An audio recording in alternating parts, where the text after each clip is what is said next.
Good afternoon, ladies and gentlemen. This is Perchy here from the Perchy TV. How are we all doing? I've been pleasantly supported by my mate Brian from Tottenham on tour. How are you doing, mate? I'm doing good, brother. I'm doing good. How are you? I'm good, mate. The 1,000 target is nearing ever so closely, guys. If you haven't, please subscribe. We are so close. It's now someone's just subscribed, so we're now up to 18 away. So we're so close. Can we do it in the stream? Will be absolutely amazing. There's not loads to really talk about with Tottenham because everything's got a bit quiet, but I think we're gonna delve into some bits and bobs. There's a few bits and bobs I wanted, some nice wholesome stuff that I saw as well. Let's just before we do that, let's see who's in the chat. Naru was here at 12. He was here, well, 12 o'clock my time, 11 a.m. Big up to you, mate. Hope you're doing well. Wolfsburger reportedly demanding 26 million. We are going to get on to Mickey van der Ven. I will pin this and we will chat about this in a bit. Big up DJ Great Alert, always here. Big up to you. Big up Jose Eltel. Much thank you for plugging me. You don't have to listen. It's no trouble. Guys, if you go and subscribe to this man, this guy has started his new channel and listen, share the love, guys. That's the main part about this community. Share the love. Go and subscribe to him. Go and watch his content. Talks really well. Love you. Always welcome on my show, mate. You know that I've mentioned that before. Always welcome. Who have we got? Big up Rob Andrews. Big up Chris. Same to you. Hope you're doing well, mate. Hope you're doing well. Big up Danny. Big up Mia. Hope you're well. Hope you're doing well. Who else got? Big up Paul. Hope you're doing well. And Mr. Cousins, always here. Hope you're doing. How you doing, mate? Hope I haven't missed anyone. Hope we got big up David. Big up Simon. Hope you're doing well, mate. Big up the cough, the main man. Hope you're doing here. Always much love to you, mate. Dragon D's nuts, as I said. Hashtag end the begging. Get me to 1,000 and the begging stops, my friend. That's the rules. The begging stops at 1,000. We're so close though, but yeah, much love. Love your name, by the way. Dragon D's nuts is the best name on this platform. Paddy, hope you're doing well, my friend. Hope you're doing well. Proper real one. Who else we got? Bit of Daniel. Hope you're well. Good morning, Peter, mate. Thank you. We'll pin yours, my friend. You've got another question, and then we'll pin that in there. There you go. This man, go and subscribe to Tottenham on Tour. Much love to you, mate. Big up, Deli Wits. Hope you're well. And Rudy too. Hope you're well, mate. Again, another question. I'm pinning yours. I'm pinning them. I like this because then we've got something to talk about. Big up, mate. We got loads. And anyone else that I've missed, hope you're doing well. There's actually tons of you in here. 77 of you are already in here. Smash the like button. Let's get this going. First of all, let's start with a bit of wholesome content, and then we'll talk about more Tottenham. Ex-Tottenham player Robbie Keane has just been announced as head coach at Maccabi Haifa. No, Maccabi Tel Aviv. Maccabi Tel Aviv. Great news. I think that's a little wholesome content to talk to first. What are your thoughts, mate? I saw you tweeting about it. That's how I saw it. Yeah. I'm very happy you started here. I didn't know if you were going to mention it, but this is as wholesome as it comes, isn't it? Obviously, the football in Israel love its football. Absolutely, it's a very passionate club. Football and basketball are the two main sports out there.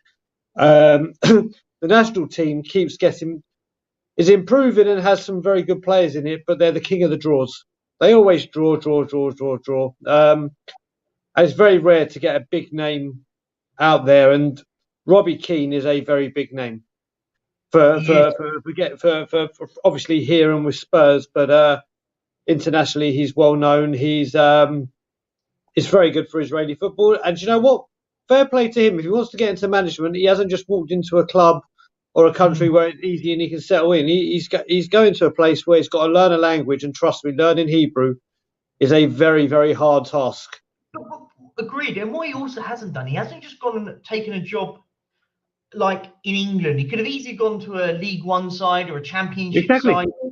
He's gone out of his comfort zone and gone, do you know what? Let's just give it a go. Obviously, he's been predominantly made as an assistant because he's been assistant along with the likes of, was he who? Oh, I want to know. Jonathan Woodgate at Middlesbrough. That was it. And Middlesbrough, that was what I was trying to think of. Exactly. And I think this is a key moment. I think it's a big move for him. Listen, if it goes well, am I right in saying that they're in Europe? Is it as much as I love Israel, I'm not too sure about the European standings. I haven't paid enough attention to the Israeli league to know. The best one to have would be Amir, who would know absolutely everything. and I might do something with him on Tottenham tour actually because of this. So yeah, but it's great news to see. Like I said, it's a wonderful country. It's a welcoming country. He'll get a lot of love out there. It's going to be very, very hot for him. Exceedingly hot. But fair play to him. Fair play to him. Yeah, agreed. Absolutely great. Absolutely there. Like, agreed. And also, comes up to the coffee company, of course. No, I listen. It's a little bit of wholesome content to start the show off because I think it's quite cool to see. It's always nice to see ex-players getting into management and stuff because not seeing as much happen now with players going into management. A lot of sort of going into other sort of avenues, aren't they? But it's good to see. We'll start though with what Naru put in there. Big up to you, mate. First into the chat today. Wolfsburg were reportedly demanding £26 million to sell Tottenham target Mickey van der Ven. From all the talk I've heard about this kid, this is a player that we need to be getting over the line. Yeah, I think it's the right sort of fit in a sense. The only other concern is the likes of Liverpool want him. And if Liverpool want him over us, he's more likely going to go to Liverpool. That's my concern. But I think we offer something that Liverpool don't. And I'll say that. We can offer this lad to play week in, week out. Yep. If he goes to Liverpool, yes, they're at a higher standard than us. And that's not the argument here. He won't, unless Liverpool go and sell a defender or two, he's not getting into the first team immediately. He might have to earn his place. He walks in at Tottenham. So I think that the caveat, if he wants to go and play football from day one, Tottenham's the place to go. But what are your thoughts on this lad? So I don't know a lot about him, so it's very hard for me to go on. Oh yeah, I've seen one clip of him, and I've done a lot of looking out or research or a bit of research on him. He has got incredible pace. If you see the one clip where he saves a goal line, literally runs from the penalty area, the opposition's penalty area, and gets back, he's got blistering pace. He's young, he's well regarded, and like you said, with people like Liverpool coming in, this is where we have to act fast. This £26 million kind of price range is where we look at, isn't it? Agreed. It's the kind of market we tend to look at and want to try and find players from this price bracket. So if this is someone that Ange wants, and Liverpool are lurking about, you have to move quickly. This is a deal that if that's the price tag, let's get this done over the line very quickly because you're right. You're absolutely spot on in what you say. Is Liverpool don't necessarily need him as a necessity. Does that make sense? I think we need him as a necessity. I've got a bad feeling, Perchy, about Diaz. We'll do all the running. Yeah. And Liverpool, this is why we've just got to act. If Liverpool, we don't need to come in. If it's 26 is the rumoured number, we don't need to go in and say, well, we'll offer you 16, 17, rise it. We need to go, right, here we go, 21, 22, with a few million on add-ons and get it done, rather than just waiting around, because Liverpool will wait till we do the groundwork and once again say, thank you very much, Tottenham, off we go, and do it. We've got to be very, very quick with this. Yeah, no, I agree. And the thing is that the longer we leave it, you're right. You're absolutely right. Liverpool will go and capitalise and get a hold of him.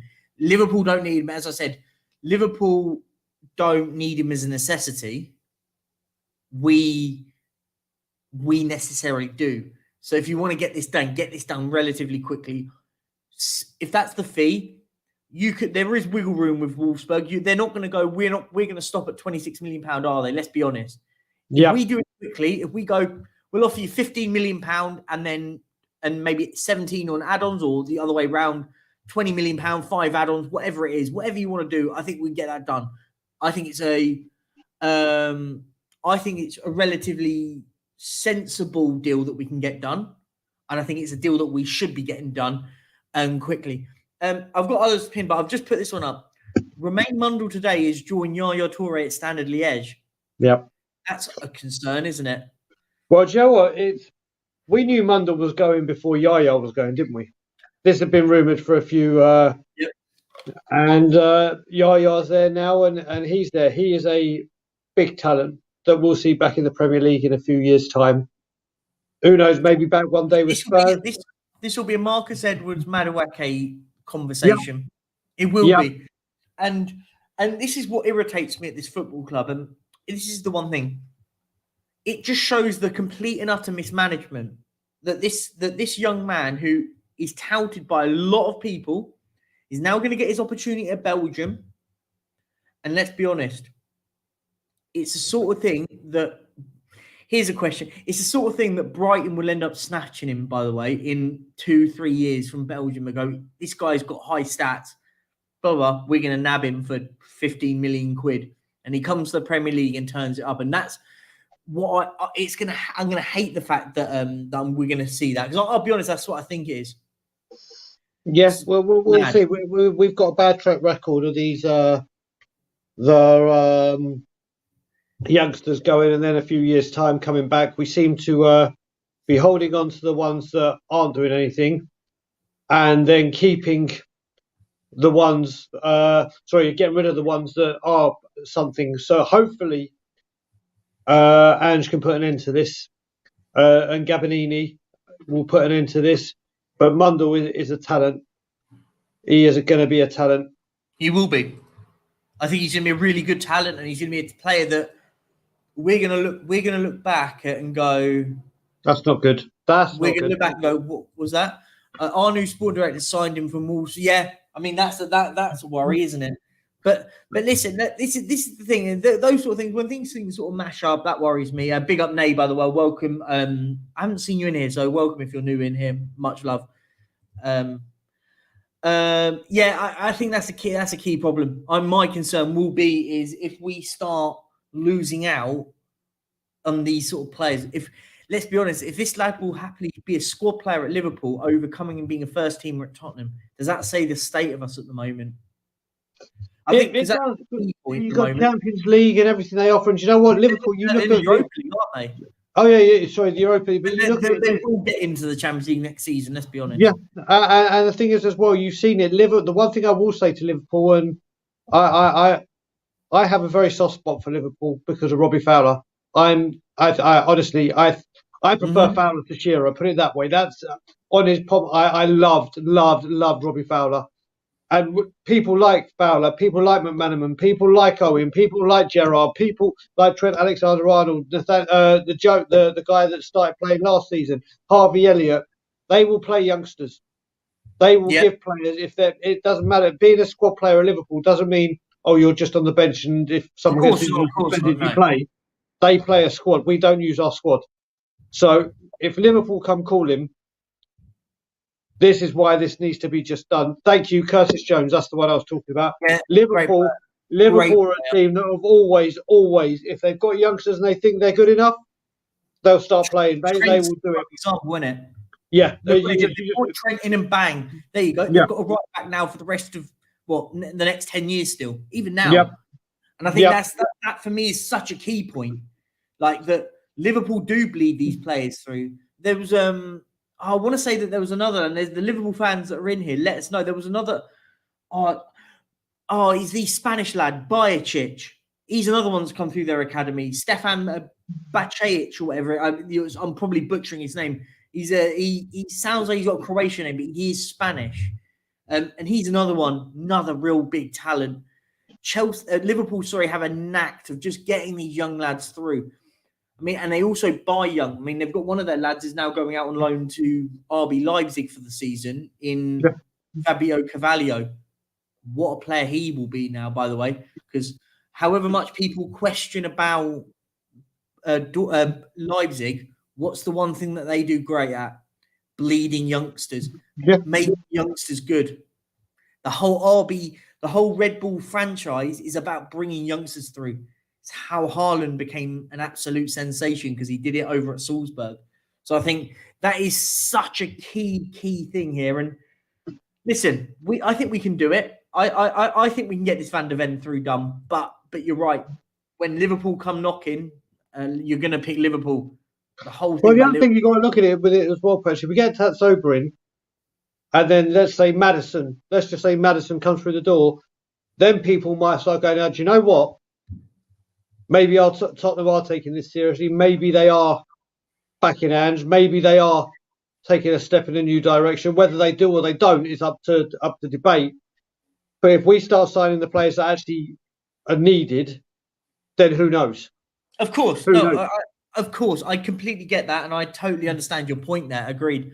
Let me see. We've got some more other points here though that was picked up. Much love to you guys. Big up, Peter. Good morning. Love your streams. And Spurs are playing a dangerous game. If they want players to go and get them, saving money and not getting Raya because they didn't want to pay the price. I just want to sort of break this one down, Peter. I get that. I totally understand it. I think it's easy to do it now. The longer and longer we start getting to the opening day of the season, then it becomes a problem. Do you sort of agree with that, Brian?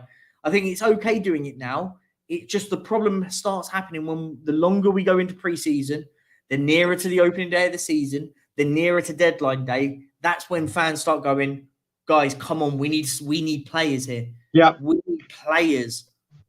Yeah, this is the thing. What you've got to look at, like I've said, and I've said on a couple of streams. I think I said it on yours as well. I severely jumped the gun when the Raya deal fell through. I was adamant that I wanted him, and I was very, very vocal and angry on We Are Tottenham TV when it had just broken down. I've got to get back to you, mate. I've got to get back to you, Ty. I will do. But I think what we've done with the goalkeeper could be a very, very good move. But I think what happens is when we lose out on a number one or supposed number one target, and then 24 hours later a cheaper option is coming in, it's happened so many times for us that we just immediately, especially people on our side of the fence, Perchy, that'll leave you out, start putting 2 and 2 exactly. We start putting 2 and 2 together, and it's like, oh, he's got the cheaper option. Here we go again. He's doing this. He's doing that.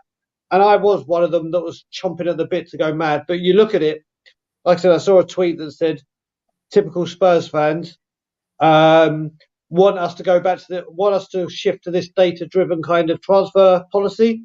And then the second we do, and we don't get the number one target, it's like, well, we can't have our cake and eat it, can we? Yeah, exactly. So I have to correct myself, and I always will do when I'm wrong, and say, do you know what? It could turn out to be an absolute dud, but I attacked what I shouldn't have. Agreed. I think you're right. I think if it does happen, then we sort of go, guys, we've done it again.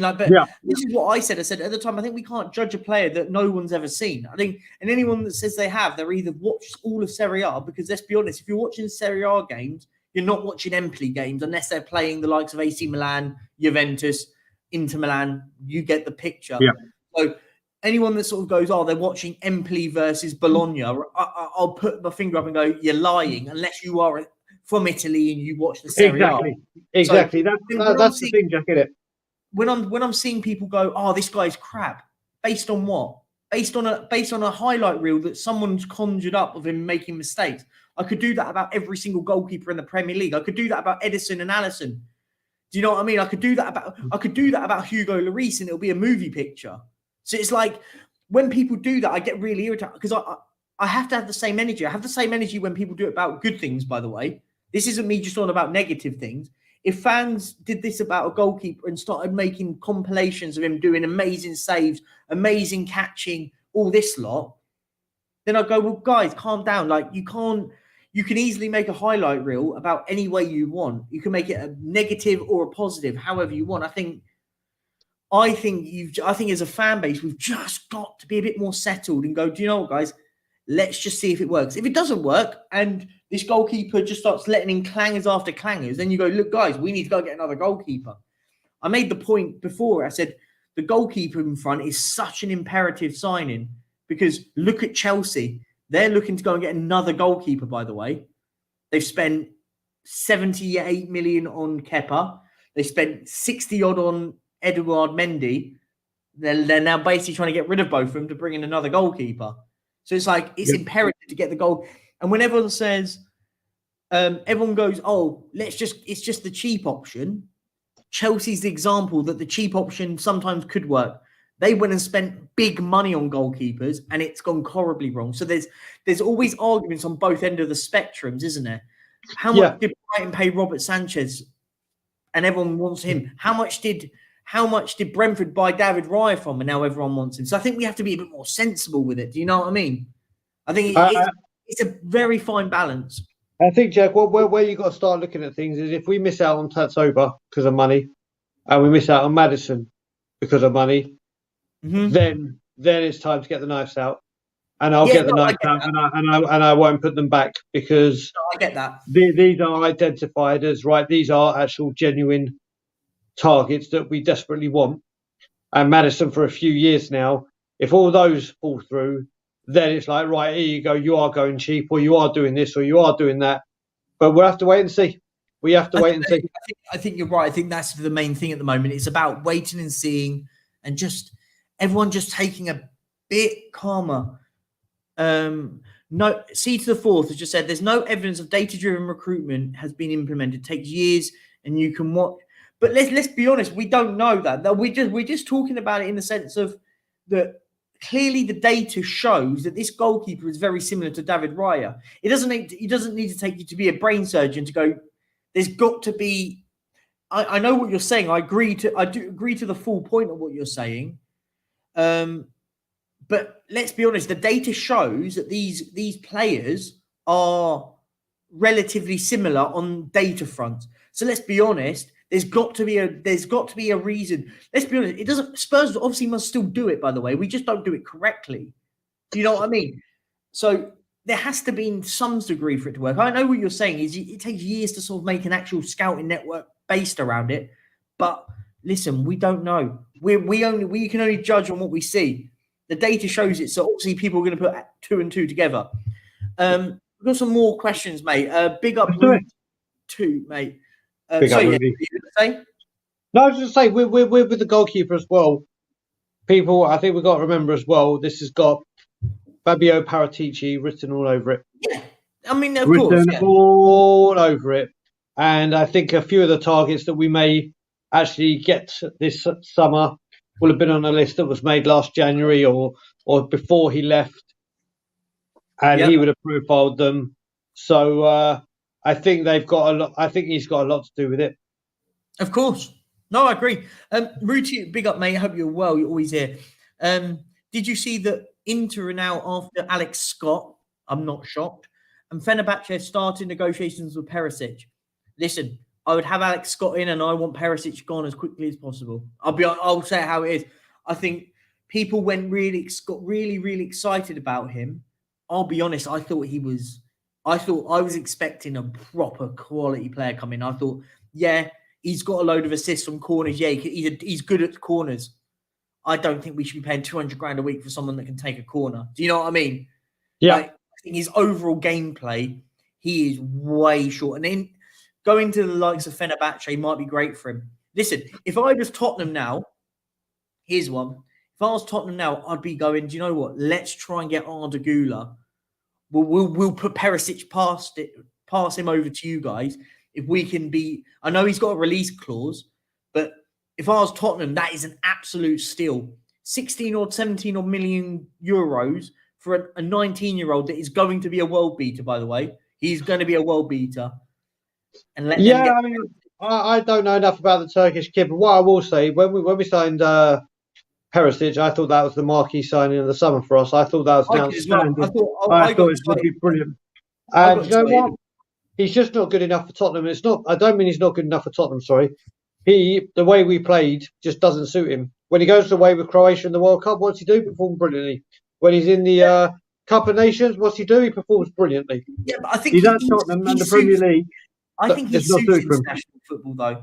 I think because of the way that Croatia play in these sort of tournaments, he suits them. As you're right, it doesn't really suit where we put him. He hasn't got the sort of, especially when we've got a really weak defence, it makes him look even worse. Correct. I just think he hasn't got the energy to sort of track back all the time. So what you end up having is a massive gap there. And I just felt, I get why people liked him, but I thought I was very underwhelmed. But it's one of those we should have had the Perisic from 3 years ago, the one that was turning England apart in Russia. That was actually 5 years ago. Sorry, but you know what I mean. Jesus Christ. That was weren't it 2018? Jesus 5 years ago, isn't it? Mad. But do you know what I mean? That was the Perisic that we needed that actually done us over. Not this one. This is the one that's near the end of his career, kind of Perisic. Correct. Big up full ball, mate. Question: win the quad and never win anything again for the next 10 years, or win nothing for the next 10 years.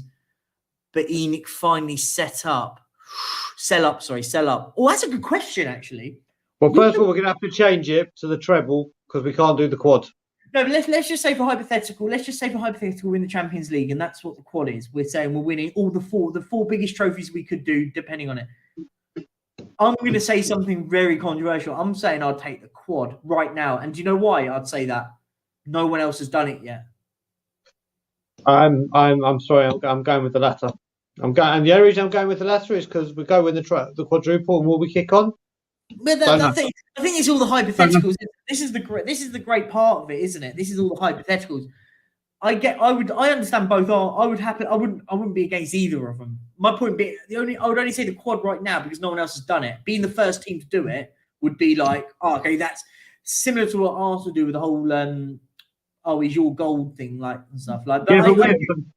Personally, we've been the first to do so many things, and where's it got us? And football will know, and I have to stay true to myself because I've gone on every single channel, and every time I said there's not a question where I'm ever asked, and the question is, if this happens, Levy and ENIC leave, that I would choose the other option. There's nothing you could say. Would you take relegation? What if it then leave? If they left? If they meant to sell up at the end of the season if we get relegated? Yep, I would. I would. Listen, I'll be honest. I've said I would as well. By the way, people have said you're crazy for wanting that, but I've said, listen, if the parameters were that we got relegated this season, but it meant that the owners sell up and we get in new owners, I would probably take that at the moment. Yeah, 100%. But this is the thing, Patrick. Like I said, I've said for a couple of years now, and I have to stay true to myself. Where if anyone asks me this question, and the other thing is, and Levy and ENIC sell, I will always choose. Any sort of parameter, any scenario, any football scenario you give me, and the other one is Levy and ENIC sell, I will choose Levy and ENIC sell. I'll try and curveball you with one. Would you take ENIC to be sold but bought by Mike Ashley? Yes. Really? Yes. He's as bad, I think. I think he's equally as bad. I think he would be horrible at Spurs. Listen, before I start getting pelters, what you got to remember as well, the only lie he ever told Newcastle was, I'm going to sell. I'm not selling until we won a trophy. And then obviously he sold. He told the club, you're not getting money. He told the club, I'm not putting money in. He told the club all the time that this ain't happening. I'm not doing this. I'm not doing that. Mm-hmm. And he was true to his word. What we get is lies. Yeah, that's fair. So like I said, this is again where it goes. I mean, I can't believe we got to Levy again. But I've said I've been Levy out for 15 years. Yeah. Some people have only been Levy out since the Super League. Some have been since Conte was sacked. So there's all different layers to of how long you have been Levy out or whatever. And I've been Levy out for one of the longest times you could think of. Just a football book in clarity. He said that the first question meant if they sell up to Man City style. Then if that's the case, that we go in and get owners that actually care about winning, then yeah, I would take the latter. Because listen, at least that way it gives us optimism for the next 10, 20, 30, maybe even 50 years. Do you know what I mean? These owners might be, those Man City owners might be here for they could be here for 15, 20 years. So if it's that, then I would take the latter. Yeah, I would give you that. If that was the case, football. So when you said about and we didn't know who the owners were, I would have gone for the other one, but that's fair enough. There you go. So I'll give you that. That's fair. Any more curveballs you got for me, Jack? What's that? Or is Mike Ashley the biggest one you could give me? What, bad owners? Yeah, or no, you said you were going to give me a few curveballs. So what other curveballs? No, that was the bigger one. There was obviously the other ones were like about if they moved us out of if the new owners said that we're going to move out and not take the stadium and we have to move to a new stadium, move out of Tottenham, would you do that? Well, let's face it, that is just never going to happen. No one's going to buy this club. That's what I'm trying to think of hypotheticals. That's need your headrest read unchecked out kind of curveball, because anyone that buys this club is going to be very much wanting that stadium. Yeah, no, of course. That definitely. I do agree with what you're saying. No, I do get that. And for me at the moment, do you know what I just want? I just want owners that care. And listen, I'm not one of these. I wouldn't say I'm as staunch as you. I think you articulate really well. You say it how it is. You don't sort of go against your opinion, which I respect massively. Your opinion stands, and you debate your argument really well.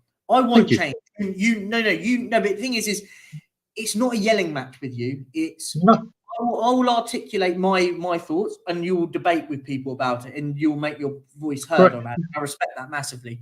For me, I'm on the same boat. I'm just maybe not as loud as you are in a sense on the boat. I'm part of the contingent on the boat. But for me, I've always said I just want owners that care. And listen, my levels are simple. I just want owners that go, do you know what? I care as much. And when I say owners like the Man City and the Newcastle owners, have you noticed? Everyone sort of moans about oil money. Have you noticed that the two owners of these oil states that we're talking about are the only two owners in the whole of the Premier League that come out and say, we want to win? Don't hear it from anyone else. You don't hear it from the Glazers because they couldn't care less. You don't hear it from the Americans at Liverpool. They don't care. You don't hear it from the Americans at Arsenal. They don't care. You don't hear about Daniel Levy. He don't care. Everyone goes on about, but it's oil money's ruining football. Well, no. What's actually ruining the Premier League at the moment is not that. It's the fact that there's so much money in the Premier League that it makes financial sense that it doesn't matter about winning anymore. And Daniel Levy is one of the culprits of this. And this is one of the things, when I always say to people, these are the sticks you beat the owner with, is the fact that Daniel Levy doesn't care enough. He cares because the money's so much. And Lee Gunner made a great point on one of his things. And I know Lee Gunner is so polarizing on what he says, but I listen to a lot of what he says. He said, the difference from finishing fourth and finishing first in the Premier League, financially, it's about 20 million quid, give or take £1 million here and there. And he makes a great point. He says, why would the likes of Tottenham, Arsenal, Man United right now go out and spend even more money to compete with Man City? Because as long as they get in the Champions League, they don't win that extra 20 million, but they might have to go and spend an extra 200 million quid to be on Man City's level. There's no financial benefit because the money is so tight knit. That's where we've got these owners now in the Premier League that don't care about winning because financially it doesn't benefit them. Same with the FA Cup. What's the point winning the FA Cup? The reason why the FA Cup's become a day out at Wembley, which is for me an absolute insult to one of the greatest trophies in this country. Well, in the UK, obviously I'm not in the, but you get my point. You can get relegated once and be financially better off by 20 or over 20 times or whatever it is. It's ridiculous, whatever it is. You can finish 20th in the league. So you are financially better off being relegated with 0 points in the Premier League than you are by winning the FA Cup. That's how it can't be. It shouldn't be like that. Yep. Yeah, the FA Cup is like, I grew up in the generation where the FA Cup and watching it on grandstand on a Saturday morning and all day, Bez Lynam hosting and everything like that. It was just the whole thing. It was the biggest. A lot of countries around the world only got to see one game of football from England, and it was the FA Cup final. For me, that cup holds every bit of magic that it used to. A trophy that we pride ourselves on way before I was born, by the way. Before I was born, a trophy that we were miles ahead of like other teams on winning that trophy, and teams have surpassed us massively. And for me, it's an absolute disgrace. But personally, I think it's a disgrace. I think, and it's not just Tottenham that's the disgrace. It's not just Tottenham that's the disgrace. It's football in itself, and it's football fans. Unfortunately, we're in this new era of football where people go, "Oh, I'd rather compete in the Champions League than win an FA Cup." What? Yeah, I don't get it. How can people think like that? If people gave me this season 9th in the FA Cup or finish 5th or 4th, I'm choosing 9th in the FA Cup. Mm-hmm. That's simple. Without it's not even a hard question for me. Brian, saying I would take 14th in the FA Cup at the moment. Like, I'll be honest, we're so detached from reality of this football club. It's beyond belief. The fact that fans think that getting into the Champions League next season is a must. Fans are saying that. Getting back in the Champions League is a must. Why? So what? We can be fodder to the likes of Real Madrid, Bayern Munich, and Borussia Dortmund. Why? I don't want that. I want us to start building bricks properly. As I always quote it on here. What did Mancini say? When he went to Man City? He said that first trophy was an important one. And what was that first trophy? It was the League Cup. A trophy Jose Mourinho. Jose Mourinho has said it. Does Jose Mourinho not care about trophies? Look at him. He's taken Roma back to the not back to the Champions League, sorry, but they're in the Europa League next season, I think. Because he tried to go and win the Conference League, a trophy that we basically belittled as a fan base. Only in the UK, in England, so not the UK, it's England because they don't in Scotland. In England, it's the only country that I see fans belittle the trophies like the Europa League, the Europa Conference League. There was Arsenal fans saying it was a blessing in disguise. A blessing in disguise getting knocked out of the Europa League. Wow. What have we become in England when we're so snobbish when it comes to trophies? And in Spurs fans specifically, I can kind of get it from Arsenal fans. They win stuff. Yes, they haven't won the top honours for a very long time, but they still win stuff. Tottenham don't win stuff. I've seen 2 trophies in my lifetime, both being League Cups, and our fans are telling me that it's a day out of Wembley and it doesn't matter if we win or lose a trophy there. Wow. They'd rather us finish top 4 than win a Carabao Cup. It's balmy to me. Yeah.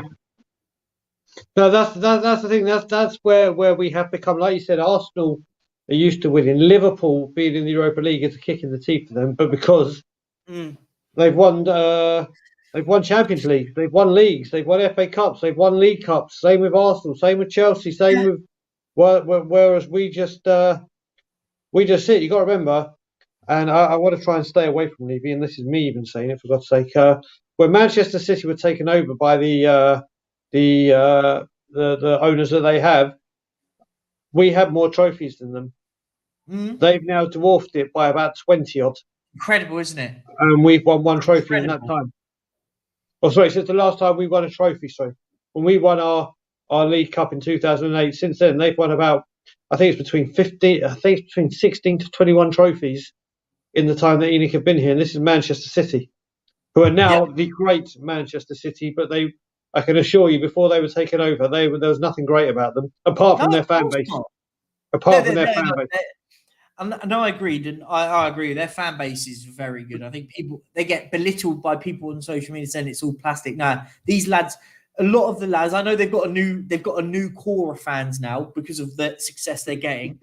But let's be honest, when Man United fans take the mick out of them, let's be honest, Man United fan, most of their fans are all glory hunters because they all come from London because they all supported them back in the early noughties when they were winning absolutely everything. So I think. They were packing out Main Road and other stadiums when they were in League One, packing it out. It was the second division at the time, of course. But that's what I mean. And Tyree, great point here. All money set a higher standard in football. A lot of owners would rather moan about it than actually proactively try and compete. It's used as an excuse rather than a motivation. Absolutely bang on the money. I hate the narrative of oil money's ruining football. No. Cheap owners are ruining football. They basically use people, things like the Saudis and the Abu Dhabi group as an excuse to not invest properly. It happens at Tottenham, Arsenal, Liverpool. The only ones that realistically do, but they just get their signings horribly wrong, is Man United. They just get their transfer business is terrible, but they still operate and spend a load of money in there. I understand why their fans want their owners out is because they're kind of a polar opposite to us. Their infrastructure is terrible, and they're going, how can we have worse infrastructure than the likes of Tottenham? Do you know what I mean? They're Man United. Their stadium's falling apart. The great Old Trafford, the Theatre of Dreams is falling apart. But you're right. apart from Man United, no one else actually bothers to compete at the levels because everyone just complains about it. They blame oil money instead, and because of the money being so high in the Premier League that they don't need to. And it's kind of what I mentioned earlier. Absolute bang on the money. That was bang on the money. Let's have a look. Let's see who else we've got. We've got a few more. Big up to is it Palic? I'm going to go with that one. If I'm butchered it, I apologise. But will Vicario be our player today? I'll leave that to you, Daigle. Do you think? Well, from what I know, he arrived in London yesterday around about 5 p.m. He's having his medical. I wouldn't like to say as we speak, but he's definitely doing something today. I think it's either going to be announced late this evening or tomorrow afternoon. I think in the next 2 days it will be done. Let's face it, we've got the here we go, so we know it's done. It's just when Spurs. It could. Do you know what? For all we know, it could be all signed, sealed, delivered now. It's just when the Spurs. They have to do the medicals, don't they? It realistically is done. It just basically this is what when people miss with these sort of transfers and stuff. What people do miss with them is that that a lot of these are all done verbally. They obviously can't sign them in, so it's all the actual agreement between the agent, the player, and the club is all being done. They have to do the medical test just in case something comes up. Tottenham finds something that. Then they have to go back and start negotiating. Well, we found this on your player, blah, blah, blah. They can try and get a better deal. We had that relatively a few years ago where we ended up going back and saying, look, we found this, that, and the other in our thing. We need, obviously, compensation because of this. So we end up getting a cheaper deal. So that's normally these medicals just go very quickly, especially with goalkeepers. They're very, very quick in getting them done. Yeah, but that's what I'm saying, Jack. For all we know, the medicals could be done already. They could be signed. He could have done his medicals when he arrived yesterday. For all we know, it's just a case of when the club then think about what's become the big thing about it. They have to do the new video. Here's a question for you in the chat. How much do you think Spurs will milk it? Because we love milking stuff, don't we? How many Twitter posts? And everyone put in the chat. I'd love to come back to it after it's happened. Everyone in the chat. How many Twitter posts are Spurs going to make? But between now and the next signing. On this goalkeeper, how many? The video, the interview, the oh my god, look at his moments from last year. He's going to wear this number.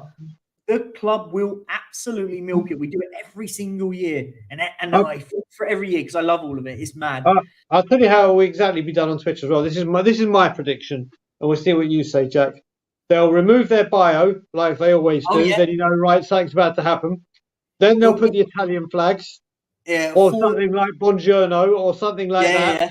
Yep. Then there'll be a couple of pictures with the gloves, nothing like Italian flags and gloves. The Italian flag in the background. Yeah, and then all of a sudden it'll go welcome.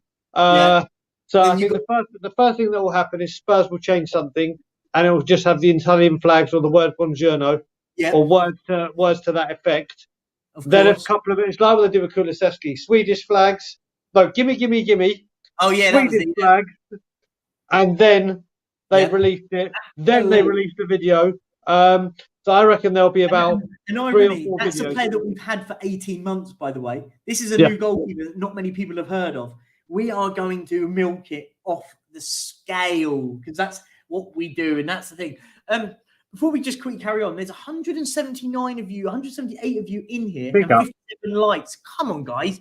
Let's get this over to 100. But massive shout out to you guys. Guys, there must be, out of the 178 of you in here, 19 of you that don't subscribe.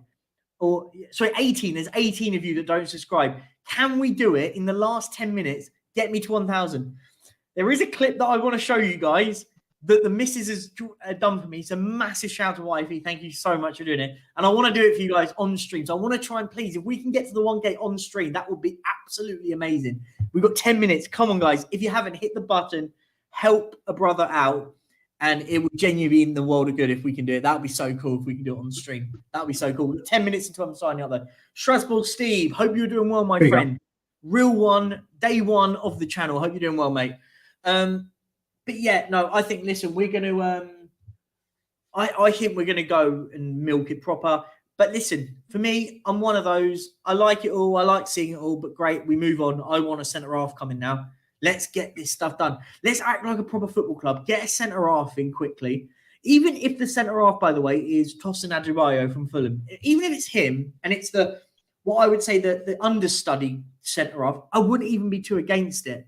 Because I'd be like, do you know what? At least we're moving in the right direction. Yep. I just want us to see us moving in the right direction, if that makes sense. That would be the best part for me, because I think we can start getting into the right mindset of it. This is what we're going to do. We're going to get there. And the last one before we sort of wrap up, I'm going to ask you here. I think we have one more question. We have what full ball did send another one. And yeah, this is a jokey kind of one. Night out with Grealish and Gaza, or dinner with Redknapp and Mourinho? Okay. Well, that's a great question. Let me know in the chat, guys, what you would do. Would you rather go on a piss up with Grealish and Gaza, or sit and have an intellectual football chat with Harry Redknapp and Jose Mourinho? The younger lot are going to go Grealish, aren't they? First of all, I have to say, full ball has done it again. When Ben and I did Ask Us Anything on Tottenham on Tour, this man was the king of the great questions. Whenever we saw his name came up, and like in the comments, I was like, here comes a good one. This again. So obviously people know I haven't had a drink. It'll be 15. It'll be 50. What is it? In a month and 2 days, it'll be 15 years without a drink. And I would still pick a night out with Gaza and Grealish, just so I could be with my hero Gaza. If I was to have do you know what? If you could change one of those, Redknapp or Mourinho, to Martin Jol. What, Redknapp? Do you know what? I think I'd rather have a chat with Redknapp and Jol, but only because of the sense of humour. Only because of the sense of humour. Mourinho, listen, if I wanted to get into a deep tactical football, then Mourinho without a doubt. But if it was Redknapp and Jol, I'm picking Redknapp and Jol. Oh, do you know what? I know I'd regret it in the morning, but I'd love to go out with Grealish and Gaza. I just think, do you know what? And it's a thing here, because Jack Grealish got a lot of stick, by the way. Like, this is a serious point. Media were going, oh, it's unacceptable that he's doing this, that, and the other. I went, the lad's just won a treble. Give the guy a bit of a break. He's a young lad that is living out his dream. And I said, it's ironic, isn't it? The people that are writing all this, if it was their club, them individuals would be on the piss every single night for the next week. I'll be honest, I would be. If Spurs won a treble, I'd be going crazy. Like, whoa, cool. And it's ironic. The same people moaning about it are the same people that would do exactly the same thing. You know the difference with this, Pudge. If you go back in the day, this is what the modern society is all about. Back in the day, you had people like Jimmy Greaves, George Best, Tony Adams, Paul Gascoigne, and many others that used to have a drink at half time. Yeah. They used to literally turn up to the games pissed out their head and play a game of football. I'm not saying that's what they should do and that's right or anything, but nothing. No. Never drinking again. Never ever drinking again. I have a huge problem with alcohol, unfortunately. So thank you, buddy. Back then, yes, it all got documented, and yes, they're saying, but it was like, okay, they're winning games of football. They're doing that. They're now. Do you know what? If I'd won a treble, and fair play to Jack. You know what? You got to remember, they all for 9 months of the season, they are supreme athletes. Supreme athletes. Even when they won the FA Cup and they won the league, they didn't go out on the piss. After you won the Champions League, and you know that's it, you're done for the season. It's now holidays.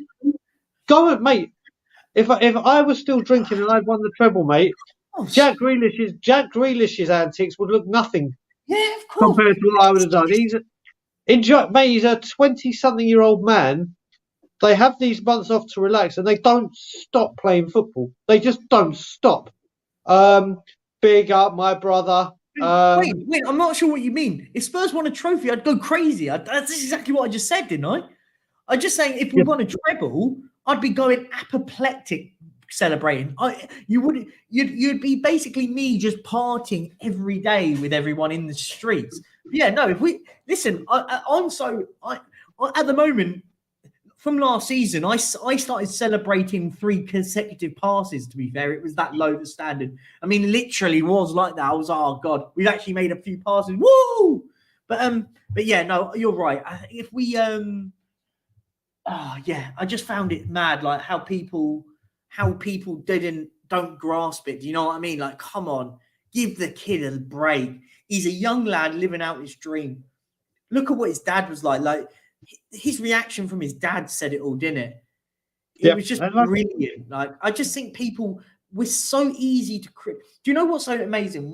Everyone is so hypocritical because everyone says, I just wish these players would just show a human side. And when players start showing a human side, we start blaming them for stuff. They're not robots, guys. They're people. Listen, I love the fact that at 6 a.m, the day after winning it, he's still in his kit from the game, medal round his neck, singing with all the Man City fans. I love that. I would love that. Even when the fans were arriving at the stadium to go celebrate, Jack Grealish is there off his nut, welcoming him in and just turning up by the bus stop to surprise them. He's a young one. Listen, you've got to remember these players are in the media. No matter what they do, they're the paparazzi, the press, everything. They follow them everywhere. They don't get a breathing. They don't get a life. Whereas all the fans could go out and do it all, and they'll just go, "Oh, look, all these fans celebrating." People doing it would do exactly the same. I just think people just a bit harsh on this. They're so harsh, so harsh. Last question before we wrap up: do you think the Levy hate is affecting the fan base looking forward to this season? I think to a proportion. I think it is. I think we're so in the mire with the owners at the moment that as a fan base, we are. And I think this isn't against people because I understand it. I think so many bridges have been burned that everyone's a bit like, oh my God, like it's just going to be exactly the same. But I think the one thing I will say though, guys, is we just have to be a bit calmer with it. I think, yes, I've always said, and Brian, I'd like to get your quick thoughts on this. So we're going to wrap up in a couple of minutes, guys. How many subs away? We are 12 subs away. Can we do it in 3 minutes? Can we get 12 subs? That'll be brilliant, and we can celebrate for 5 more minutes. What was I going to say? Yeah. What was I going to say? No, you're going to ask me about this question. Yeah. So the question I was going to say was this. For me, I think a lot of fans, not you, beat Daniel Levy at the wrong game. So we bash him for doing things that we've asked him to do, and then he does it, and then we bash him for that. For me, that's not where I bash him. I bash him for the moments like not giving a transfer to Pochettino for 18 months. That's when you start bashing the owner. You go, we needed to just push on, and you didn't want us to push on. That for me is where we start going, guys, come on, like that. But when we start bashing him with the whole Vicario thing, and everyone going, this is just another Levy excuse. Levy signing. I don't think Levy had a clue who this player is. I don't think I said, this is the one time I thought we actually operated correctly, kept it under the radar and signed him immediately.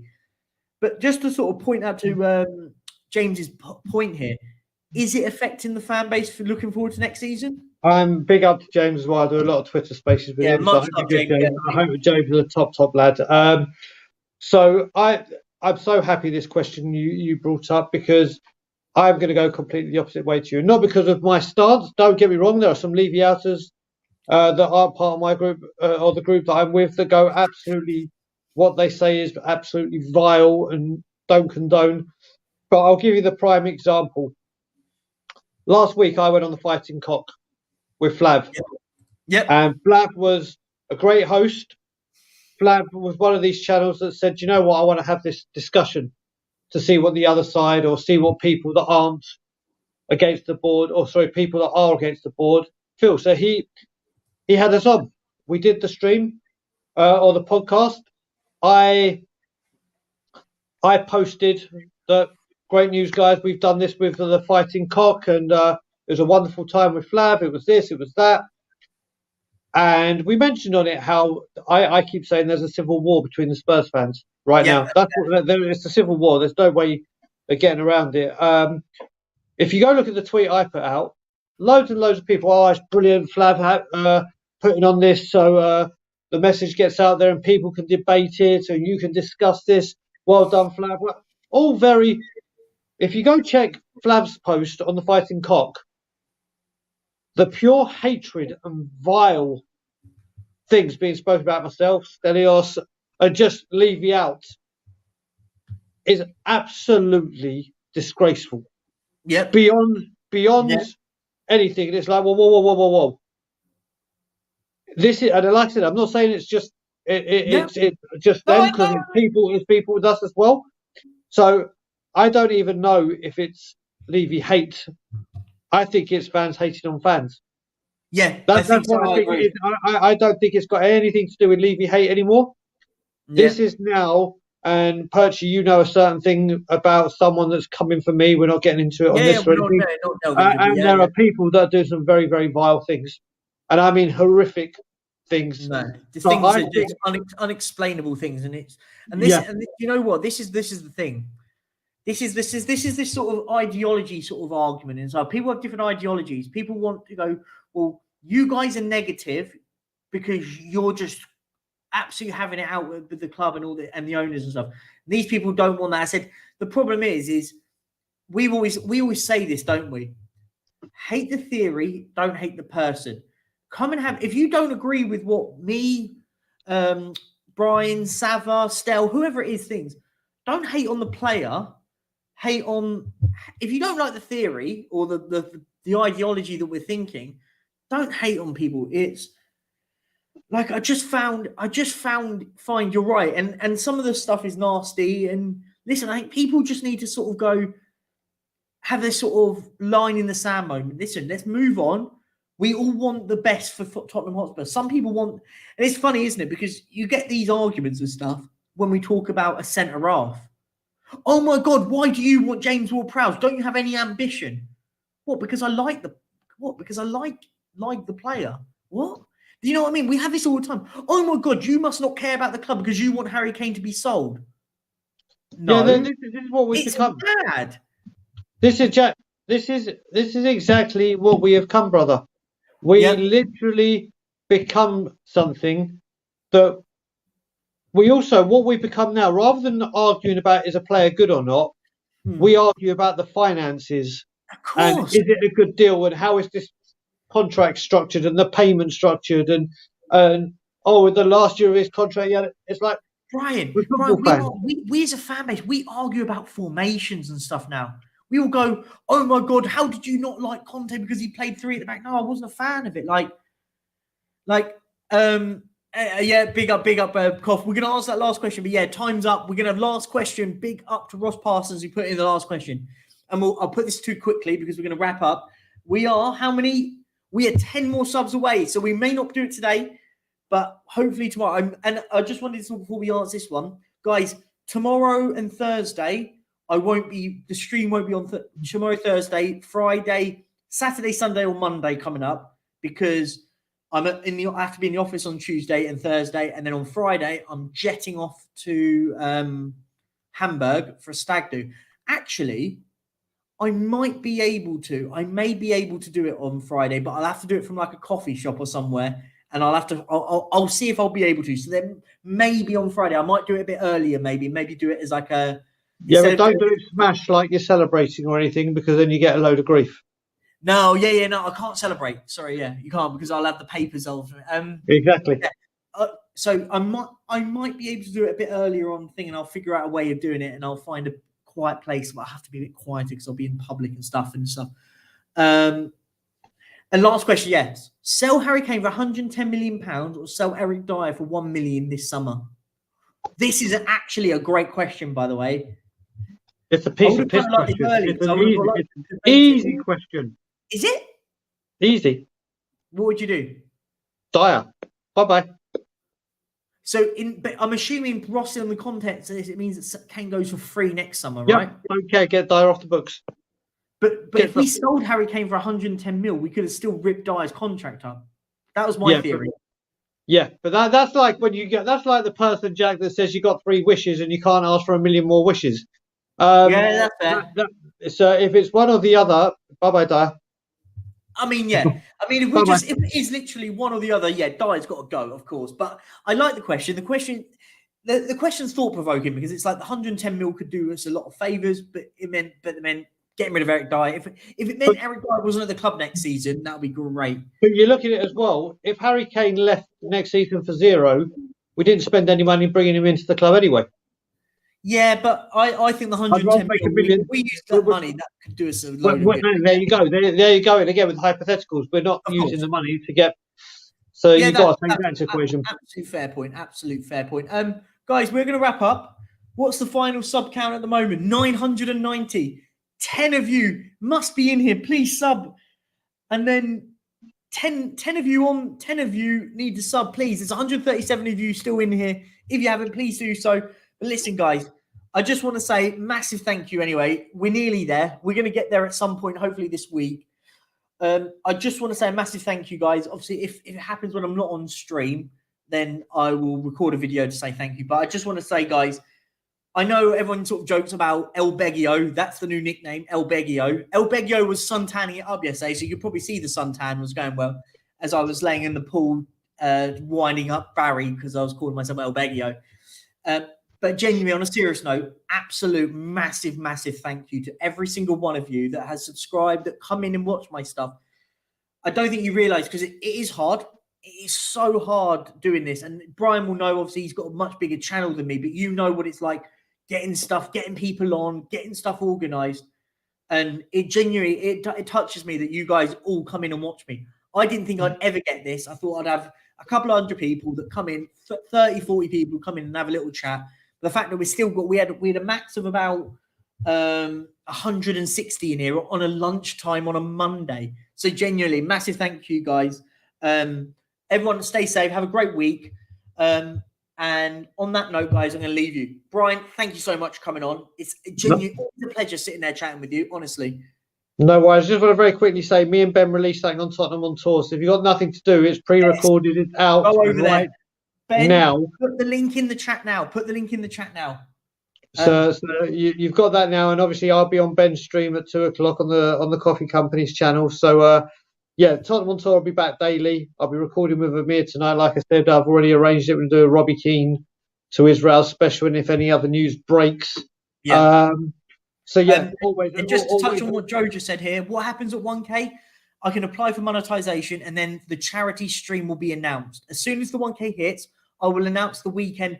I'm debating to do it on like a Friday afternoon to Saturday afternoon for the 24-hour charity stream for my uncle. And I'll do a whole video and explain the reasons for it. I want to, before I do it, I want to speak to my family and just get their words on it and stuff. But that's coming. I've been talking about it for months. When it happens, but we need to get to 1K first. We need to apply for monetization with Google, and we'll get onto that. But yeah, on that note, I'm going to leave it, guys. Guys, go over to the Coffee Company and also go over and watch the video now. I'll be over there now as well. And on that note, go on, Brian. And as always, Levy